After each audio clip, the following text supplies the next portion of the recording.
Tenía.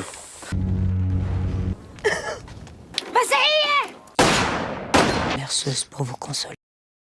Welcome back रॉकर्ड, स्वागत है आपका इंसेंडीज मूवी में। तो इस मूवी की शुरुआत में दिखाते हैं कि कई जगह पर टेररिस्ट बंदूक के साथ खड़े हैं और वहां पर काफी छोटे छोटे बच्चे भी होते हैं। उन सभी बच्चों को लाइन में खड़ा करके वो उनके सर को गंजा कर रहे होते हैं। अब इसी के चलते समय एक बच्चे के पैर को दिखाते हैं जिसमें 3 बिंदुओं का एक टैटू होता है। खैर ये वैसे कई साल पुरानी बातें हैं। अब आज के समय को दिखाते हैं। यहाँ पर हम देखते हैं एडवोकेट लेवल को, जिसे लोग मरने से पहले अपनी लिखी हुई विल को सौंप कर जाते हैं, फिर बाकी की लीगल फॉर्मेलिटीज ये संभाल लेता है। तो इसी तरह एक फाइल निकालकर वो 2 लोगों के साथ उस बारे में बात करने लगता है। और यही है हमारा हीरो सिमोन और हमारी हीरोइन जेनी। ये दोनों भाई बहन हैं और हाल ही में इनकी माँ गुजर गई होती है और मरने से पहले इनकी माँ ने इनके लिए एक विल लिखी होती है और उसी विल के बारे में लेवल उनसे बात कर रहा होता है। उनकी माँ का नाम है नवल और वो इसी एडवोकेट की सेक्रेटरी बनकर नौकरी किया करती थी और इसके अलावा वे फैमिली फ्रेंड्स भी हुआ करते थे। अब लेवल उन दोनों से कहता है, देखो बच्चों, मैंने नवल से कहा था कि ऐसी भी लिखने की कोई जरूरत नहीं है, मैं तुम्हारे बच्चों को संभाल लूंगा। लेकिन नवल ने कहा नहीं, ये सब लीगल तरीके से होना चाहिए और इस केस को आप लोगों को ही चलाना होगा और इसका फाइनल डिसीजन भी आप लोगों को लेना होगा। इस तरह से उसने विल लिखी होती है। अब वो विल को पढ़ने लगता है। पहले पॉइंट में उसने लिखा होता है कि उसके मरने के बाद उसका आखिरी संस्कार किस तरीके से करना है।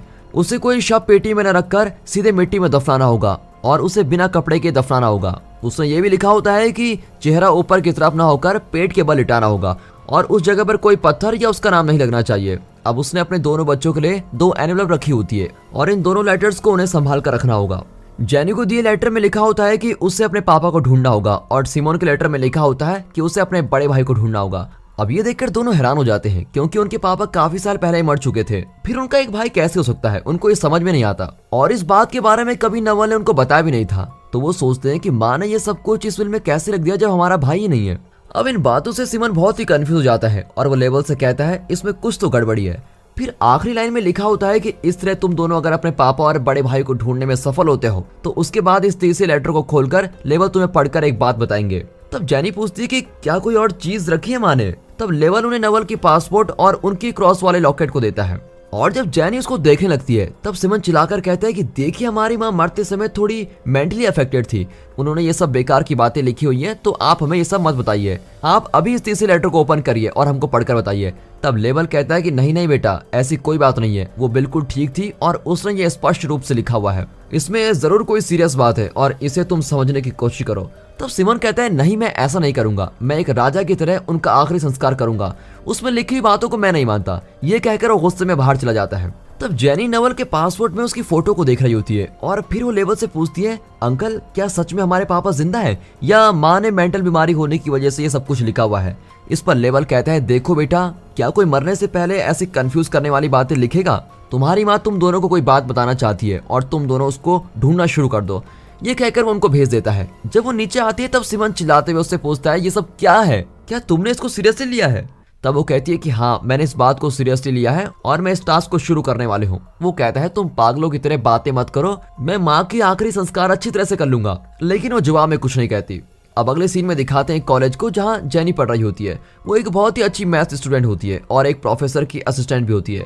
जेनी वहाँ पर उदास होकर बैठी होती है। तब प्रोफेसर आकर उसे क्लास लेने को कहता है। अब जेनी को पढ़ाने का बिल्कुल ही मूड नहीं है, लेकिन फिर भी वो पढ़ाने लगती है और वो जिस टॉपिक के बारे में पढ़ाने वाली होती है उसका नाम है क्लॉड्स कॉन्जेक्चर।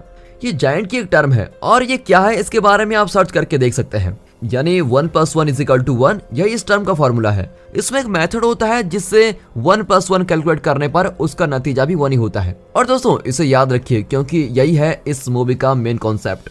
फिर प्रोफेसर उसे बुलाकर कहता है, तुम ऐसी उदास क्यों हो, इस तरह रहोगी तो तुम मैथ्स नहीं सीख सकती। तब वो उसको सारी बातें बताती है। वो कहती है कि वो अपने पापा को ढूंढने के लिए जाने वाली है।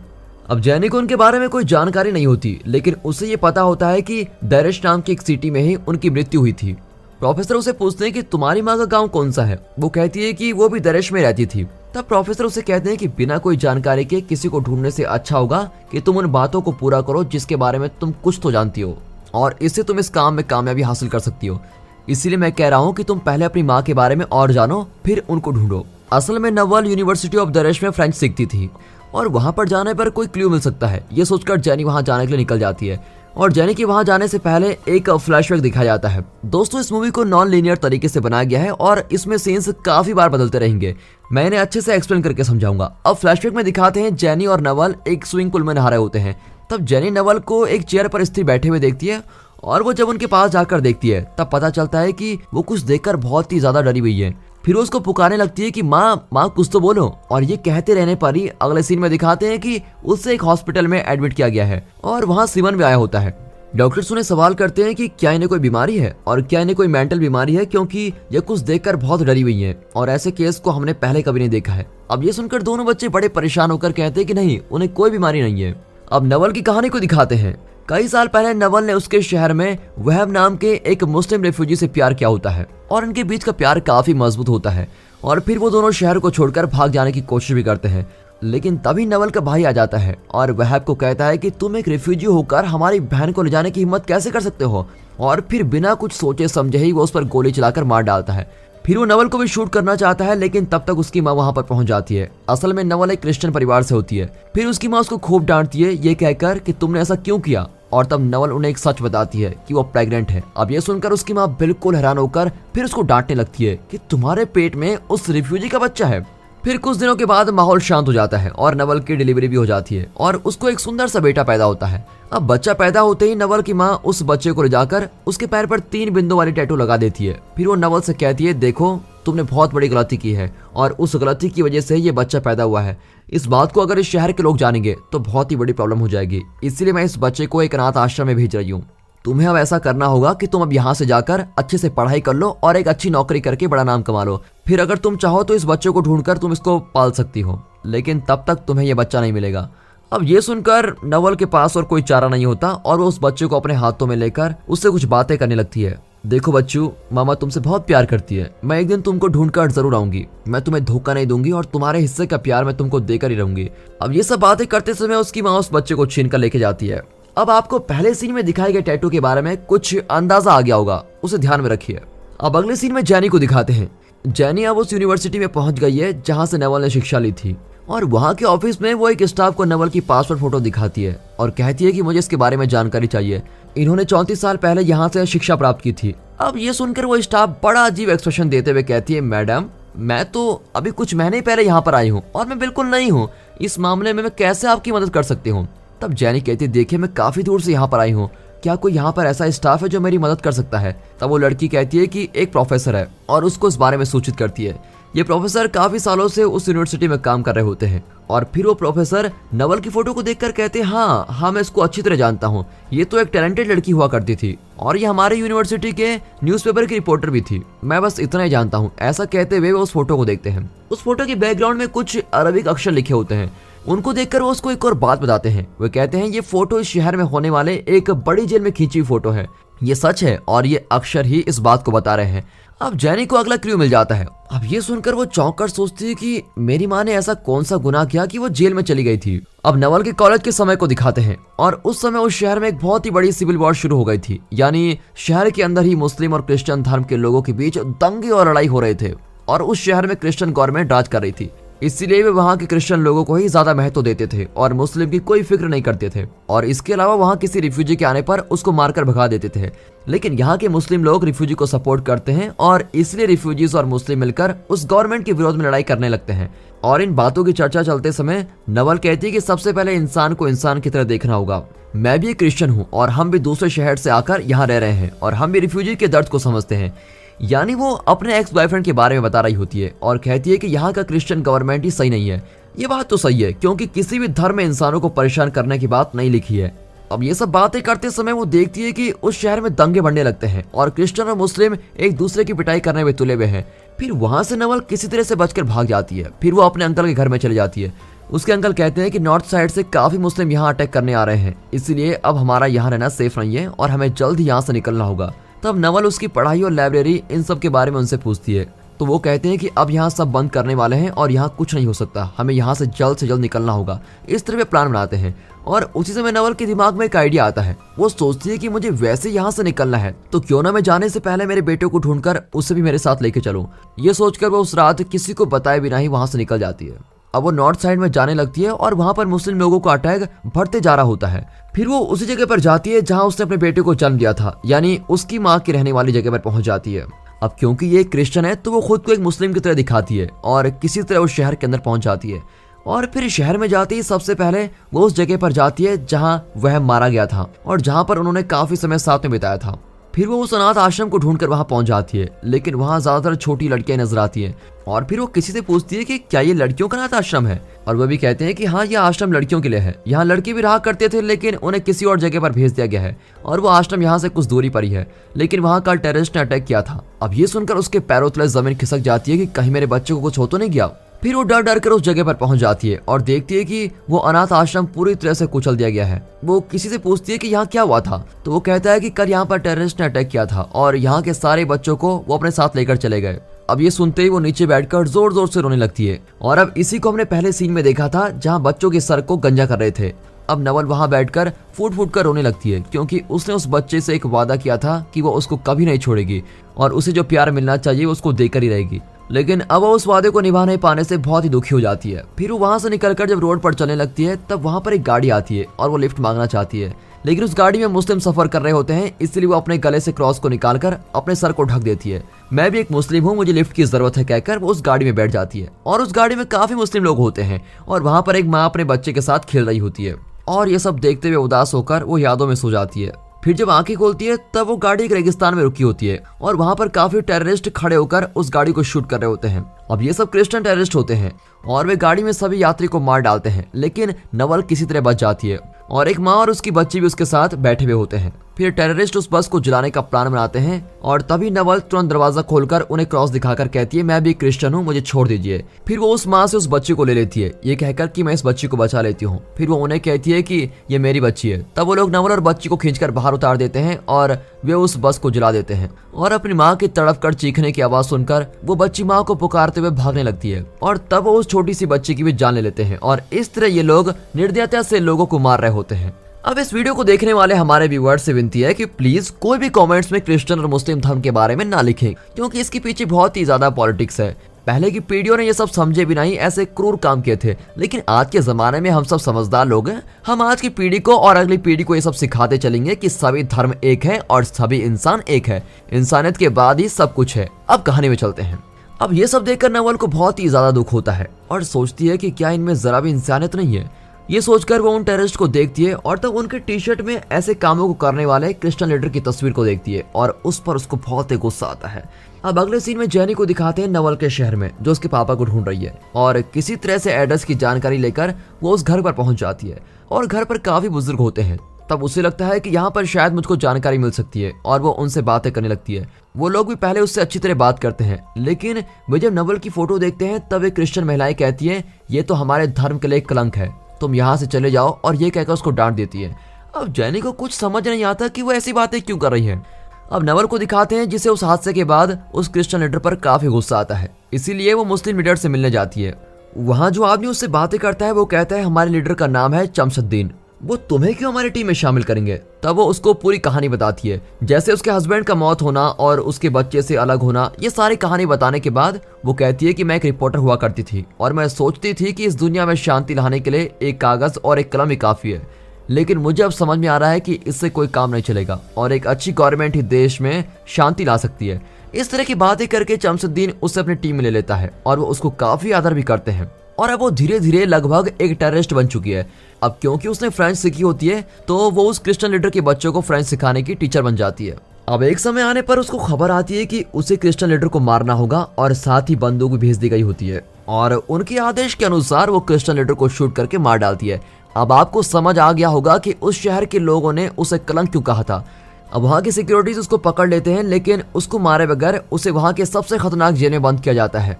वहाँ उसके बाल काटकर उसको खतरनाक टॉर्चर किया जाता है और अब हमें पता चलता है कि वो जेल क्यों गई थी, लेकिन ये बात जेनी नहीं जानती। अब जेनी उस जेल में पहुंच जाती है और किसी के कहने पर वो उस इंसान से बात करती है जिसे वहाँ की बहुत जानकारी होती है। यहाँ एक आदमी होता है जो 15 साल पहले उस जेल में क्लीनिंग का काम करता था। वो पहले कहता है कि वो कुछ नहीं जानता, लेकिन जैसे वो नवल की फोटो देखता है तो वो कहता है कि ये महिला, ये तो बिल्कुल अलग तरीके की महिला थी। ये तो एक लीडर को मारने के जुर्म में जेल में आई थी। ये एक बहुत ही मजबूत महिला थी और इसलिए इसका कोई कुछ नहीं कर पाया। इसे कमजोर बनाने में कोई भी कामयाब नहीं हुआ था। और हाँ, इसका नाम था नंबर 72 और हम सब उसको ऐसे बुलाया करते थे और उसे सिंगिंग वुमेन भी बुलाया करते थे। लेकिन इतनी मजबूत महिला को अबोकू ट्रैक नाम के एक साइको ने टॉर्चर करके उसका रेप किया था और उससे वो प्रेग्नेंट हो गई थी। और उसके बाद क्या हुआ था ये मुझको ज्यादा पता नहीं है। हाँ, लेकिन मैं उस नर्स को जानता हूँ जिसने उसकी डिलीवरी में मदद की थी। वो इसी शहर में रहती है और मैं तुमको उस नर्स का पता दे देता हूँ। फिर जैनी बाहर आकर फूट फूट कर रोने लगती है। वो सिमन को फोन लगाकर कहती है हमारी माँ जेल गई थी और उन्हें किसी ने रेप भी किया था और मुझे लगता है कि उन्होंने उस इंसान को ही फादर कहा है और उसका नाम है अबू टैरेक। मैंने शायद उस फिल्म में लिखे हुए इंसान को ढूंढ लिया है और इतना ही नहीं बल्कि उससे माँ को एक बच्चा भी पैदा हुआ था और शायद उसे ही माँ ने हमारा भाई कहा है। तुम प्लीज जल्द यहाँ पर पहुंच जाओ। और इस तरह रोते हुए वो ये सब बातें बताती है। अब फिर से फ्लैशबैक में दिखाते हैं। अब जेल में नवल को दिखाते हैं जो पागलों की तरह यहाँ वहाँ चल रही होती है। इस जेल में इस तरह कैद हुई महिलाओं को खूब टॉर्चर किया जाता है लेकिन वो नवल को कुछ भी नहीं कर पाते क्योंकि वो बहुत ही स्ट्रांग होती है। अब उस जेल में अबू ट्रैक नाम का एक साइको आता है और वो एक रेपिस्ट भी है। वो यहाँ कोई कैदी नहीं है बल्कि उसे कैदियों को टॉर्चर करने के लिए रखा हुआ है और वो नवल को रेप कर देता है। फिर रेप करने के बाद वो उसे कहता है कि तुम कोई सिंगिंग बर्ड नहीं हो बल्कि तुम एक वॉर हो और ये कहकर वो चला जाता है। फिर उस वजह से नवल प्रेग्नेंट हो जाती है और इससे वो बहुत ही दुखी होकर उस बच्चे को पेट में गिराने के बारे में सोचती है लेकिन फिर वो उस बच्चे को उस जेल में जन्म देती है। अब सिमोन को दिखाते हैं जो एडवोकेट लेवल के साथ जैनी की कहीं भी जगह पर जा रहा होता है। वो उसी शहर में किसी एडवोकेट से बात करके उसकी जानकारी लेने की कोशिश करता है। वो एडवोकेट भी ये सारी बातें बताता है जैसे नवल का एक बॉयफ्रेंड होना, फिर उसकी मौत होना, उससे एक बच्चा होना और अनाथ आश्रम में भेजना, नवल की पढ़ाई खत्म होते समय उस बच्चे का मुस्लिम द्वारा किडनैप होना, फिर नवल के किए हुए मर्डर से उसका जेल जाना। इस तरह की बातें बताते समय सिमन सब कुछ सुनता रहता है। तब वो सोचता है कि जेनी ने तो मुझसे कहा था कि माँ जेल में प्रेग्नेंट हुई थी लेकिन ये एडवोकेट कह रहा है कि माँ उसके पहले भी एक बार प्रेग्नेंट हो चुकी है। अब ये सब सोचकर वो बड़ा परेशान हो जाता है और कहता है कि ये सब बातें छोड़ो और मुझे कंफ्यूज मत करो, पहले हम जेनी से जाकर मिलते हैं। और उसने एक नर्स का नाम भी बताया है, उस नर्स से मिलने पर हमें सारी बातें पता लगेंगे। फिर वे सभी उस नर्स को देखने के लिए जाते हैं जिसका पता जेनी को उस जेल वाले आदमी ने दिया था। लेकिन उस नर्स की तबीयत बहुत ही खराब होती है और वो हॉस्पिटल में एडमिट होती है। फिर वे सभी वहां पर पहुंच जाते हैं और जब वो नवल का नाम सुनती है तब वो उनसे कहती है कि अरे क्या आप दोनों नवल के बच्चे हो। नवल ने बड़ी मेहनत से जेल में ट्विंस को जन्म दिया था और वहाँ के डॉक्टर्स ने उन बच्चों को मार देने को कहा था, यानी तुम दोनों को ही मारने को कहा था। लेकिन तुम दोनों को ऐसे बड़े हुए देखकर मुझको बहुत ही खुशी हो रही है। ये कहकर वो उन दोनों को तो बिल्कुल चौंका देती है। अब ये सुनकर जेनी और सिमन बिल्कुल हैरान हो जाते हैं। वो नर्स कहती है कि तुम लोग उस बदतमीज इंसान के बच्चे हो और पैदा होते ही तुम दोनों को पानी में डालकर मारने के लिए कहा गया था, लेकिन मैंने ही उनसे कहा था कि इन बच्चों को मैं संभाल लूंगी और नवल के रिलीज होने के बाद मैं उसको सौंप दूंगी। ये कहकर मैंने ही तुम दोनों को संभाल कर बड़ा किया था। सोचिए ये सब सुनकर इस ट्विस्ट से उनके दिल में क्या बीत रही होगी। अब उन्हें पता चल गया है कि वो वहीं उस जेल में पैदा हुए थे, यानी नवल का पहला बच्चा ही उनका बड़ा भाई होगा। अब ये उनके पापा को जान गए हैं जो अबू टैरेक नाम का एक आदमी है और अब उन्हें उसी को ढूंढना है। और एडवोकेट कहता है कि इसके लिए अगर हम उस मुस्लिम लीडर चमसुद्दीन से बात करेंगे तो हमें उसकी जानकारी मिल सकती है। सिमन कहता है कि चमसुद्दीन तो बहुत ही बड़ा टेररिस्ट है, हम उसके करीब कैसे पहुंचेंगे। तब एडवोकेट कहता है कि इसकी चिंता मत करो, हम चमसुद्दीन के रहने वाले शहर में जाकर सिंगिंग वुमेन 72 के बारे में पूछेंगे। वहाँ तुम्हारी माँ बहुत फेमस है क्योंकि क्रिश्चियन होकर भी उन्होंने मुस्लिम धर्म के लिए क्रिश्चियन लीडर को मारा था। वहाँ जाकर अगर तुम कहोगे कि तुम उनके बेटे हो तो वे तुरंत तुम्हें उस जगह पर पहुंचा देंगे। और सिमन भी ठीक वैसा ही करता है। फिर प्लान के अनुसार वे लोग भी उस चमसुद्दीन के पास पहुंच जाते हैं और नवल का नाम सुनते ही उसे सब कुछ याद आ जाता है। वो उसे कहता है कि क्या तुम अपने भाई को ढूंढकर यहाँ पर आए हो? हाँ, हमने एक ऑर्फनेज पर अटैक किया था और वहां से काफी बच्चों को हमने किडनैप भी किया था और उन्हीं में से तुम्हारा भाई था, यानी वही नवल का बेटा था। उसको देखते हमें पता चल गया था कि वो बहुत तेज बच्चा है। उसे हमने स्नाइपिंग की ट्रेनिंग दी थी और वो एक बहुत ही अच्छा स्नाइपर बन चुका था और उसने हमारे लिए बहुत लोगों को मारा भी था। लेकिन कुछ समय बाद उसे उसकी माँ की याद आ गई और उसी समय हमें ये पता चल गया था कि नवल ही उसकी माँ है। फिर उसने काफी जगहों पर जाकर बहुत मर्डर्स किए थे और उस वजह से सभी जगहों पर उसकी तस्वीर वाले पोस्टर लगाए गए थे। असल में उसने इसीलिए ये सब किया क्योंकि वो सोचता था कि उन पोस्टर्स को देखकर शायद उसकी माँ उससे मिलने आएगी। लेकिन बेचारे को तो यही नहीं पता था कि उसकी माँ उसके चेहरे को जानती नहीं है और इसी तरह मर्डर करते रहने से वो फंस गया था और यहाँ की जेल में उसको भेज दिया गया था। और उस जेल का नाम बताते ही सिमन कहता है कि एक मिनट, उस जेल में मेरे पापा रहा करते थे जिनका नाम है अबू टैरेक। अब समझ में आता है कि बेटा भी उसी जेल में था जहां नवल को भेजा गया था। अब सिमन को दिखाते हैं जो बहुत ही उदास होकर बाहर आ रहा होता है और जेनी उसके पास आकर उससे परेशान होकर पूछने लगती है कि क्या हुआ, तुम बता क्यों नहीं रहे हो। और बार बार उसके सवाल करने पर वो उसे सिर्फ एक बात बताता है कि 1 + 1 = 1। और ये सुनकर जेनी जो रिएक्शन देती है, इसी तरह मैं भी अपने सर पर हाथ रखकर बैठ गया। अब फ्लैशबैक दिखाते हैं जिसमें बताते हैं कि नवल स्विमिंग पूल में असल में क्या देख रही थी। नवल जेल से रिलीज होने के बाद अपने दोनों बच्चों को उस नर्स से लेकर एक बहुत ही खुशहाल जिंदगी जी रही थी, लेकिन वो तब भी 23 साल पहले बिछड़े हुए उस बच्चे को याद कर रही थी। और उसे याद करते हुए स्विमिंग पूल में तैरते समय वो एक इंसान के पैर को देखती है जिसमें 3 बिंदु वाली टैटू लगी होती है। थैंक गॉड मेरा बच्चा मुझे मिल गया, ये सोचते ही वो उसके पास में जाकर जब उसके चेहरे को देखती है तो वो वही अबू टैरेक होता है। और यहाँ पर एक बहुत ही बड़ा ट्विस्ट आ गया। अब नवल को दिखाते हैं कि वो कैसे उसको देखकर घबराई बैठी है और उसे काफी देर तक कुछ भी समझ में नहीं आता। असल में नवल के बेटे को मुस्लिम के किडनैप करने के बाद वो वहीं पर बड़ा होकर काफी मर्डर्स करता था और फिर उसको एक जेल में भेज दिया गया और उस जेल में उसका नाम अबू टैरेक था और नवल क्रिश्चियन लीडर को मारकर उसी जेल में चली गई थी। अब आपको समझ आ गया होगा कि उसका बेटा वही है अबू टैरेक जिसने उसका रेप किया था। आप लोग प्लीज ये मत सोचिए कि मैं इतनी बकवास मूवी क्यों एक्सप्लेन कर रहा हूँ, सिर्फ एक बार सोचकर देखिए कि ये जानकर नवल को कितना दुख हुआ होगा। अब ये सब जानकर जेनी और सिमन भी फूट फूट कर रोने लगते हैं, ये सोचकर कि उसका बाप और भाई दोनों एक ही इंसान है। कितना इमोशनल ट्विस्ट है ये। लेकिन इसके आगे इस मूवी का मेन मैसेज आता है। अब नवल का उनको दिया हुआ टास्क खत्म हो गया है। नवल ने उनको 2 एनवलप देकर कहा था उनमें से एक को अपने पापा को ढूंढना होगा और दूसरे को अपने भाई को ढूंढना होगा और ढूंढकर उन्हें एनवलप देना होगा। और जेनी और सिमन अबू टैरेक को ढूंढने लगते हैं। अबू टैरेक अब एक अच्छा इंसान बनकर अकेला जी रहा होता है और उससे मिलकर वो उसे दोनों लेटर्स यानी पापा के लिए और बेटे के लिए लिखे गए लेटर्स देकर चले जाते हैं। अब ये लोग कौन है, किसके लेटर्स हैं, ये सोचकर उसको खोलकर पढ़ने लगता है। अब देखिए उस लेटर में क्या लिखा है। मैं हूँ नंबर 72। तुम शायद मुझे नहीं पहचान पाओगे लेकिन मैं तुम्हें अच्छी तरह से जानती हूँ। अब जो 2 लोग आकर तुम्हें लेटर देकर गए हैं वे तुम्हारे ही बच्चे हैं, यानी हमारे बच्चे। क्यों चौंक गए? तुम सोचते होंगे कि वे इतने सुंदर कैसे हैं। हाँ वे सुंदर हैं और अच्छे बच्चे भी। वे तो मुझे पहले से जानते हैं लेकिन अब वे तुम्हें भी जान चुके हैं और वे ये भी जानते हैं कि तुम कितने बदतमीज इंसान हो। तुमने बहुत बड़ी गलती की है। आज अगर तुम जिंदा हो तो किसी दिन तुम्हारा मरना तो तय है और तुम अपनी मौत के साथ अपनी सच्चाई लेकर नहीं जी सकते। अब सबको तुम्हारी असलियत के बारे में पता चल गया है। और फिर इस लेटर को पढ़कर वो तेजी से भागकर बाहर आता है तो यहाँ देखता है कि कोई नहीं है और अब उसने फादर का लिखा हुआ लेटर पढ़ लिया है। फिर वो ऊपर जाकर सन वाला लेटर खोलता है और इसमें लिखा होता है, मेरे प्यारे बेटे, मैं बड़े प्यार से एक खत लिख रही हूँ। तुम्हारे जन्म लेते ही मैंने तुमसे एक वादा किया था। तुम चाहे जिस भी परिस्थिति में रहोगे मैं एक दिन जरूर आकर तुम्हें लेके जाऊंगी और तुम्हें ढेर सारा प्यार दूंगी। ये वादा मैंने तुमसे किया था और इसलिए तुम्हारे पैर पर 3 बिंदु वाला टैटू भी लगा दिया था। और काफी सालों बाद उस टैटू को देखकर तुम्हें प्यार से गले लगाने के लिए मैं तुम्हारे पास आ गई थी। तुम मुझे नहीं जानते थे लेकिन मैं तुम्हें अच्छी तरह से जानती थी और तब तुम्हें देखकर मेरा दिल टूट टूट कर चूर हो गया था। ऐसी घोर परिस्थिति किसी को भी नहीं आनी चाहिए, लेकिन तुम इसकी चिंता मत करो। तुम्हारी माँ तुम्हें अब भी बहुत प्यार करती है और इस प्यार की कोई कीमत नहीं है। तुम्हारी नवल नंबर 72 सिंगिंग वुमेन, इस तरह से लिखा होता है। और ये पढ़कर उसके चेहरे को देखिए, सोचिए उसको भी कितना बुरा लग रहा होगा। खैर उसकी की हुई गलतियों की सजा उसको मिल चुकी है। अब अगले सीन में जेनी और सिमन को दिखाते हैं। अब क्योंकि उन्होंने 2 टास्क पूरे कर लिए हैं तो उनको तीसरा लेटर मिल जाएगा। उस तीसरे लेटर में लिखा होता है, मेरे प्यारे बच्चों के लिए नवल का लिखा हुआ ये खत। अब तुम लोग तुम्हारे जन्म का सीक्रेट जान चुके होंगे। तुम दोनों सोच रहे होंगे कि ये सब शुरू कैसे हुआ था। अगर तुम सोचोगे कि तुम्हारी कहानी जेल में तुम्हारे पिता यानी उस रेपिस्ट शुरू हुई थी तो वो गलत बात है, मैं इसे नहीं मानूंगी। या फिर अगर तुम सोचोगे कि ये कहानी तुम्हारे भाई ने शुरू की हुई है तो इसे भी मैं नहीं मानूंगी, क्योंकि वो प्यार के लिए जन्म लेने वाला एक बच्चा था। असल में ये कहानी शुरू हुई थी सभी लोगों के गुस्से की वजह से, यानी कि चेन ऑफ एंगर की वजह से।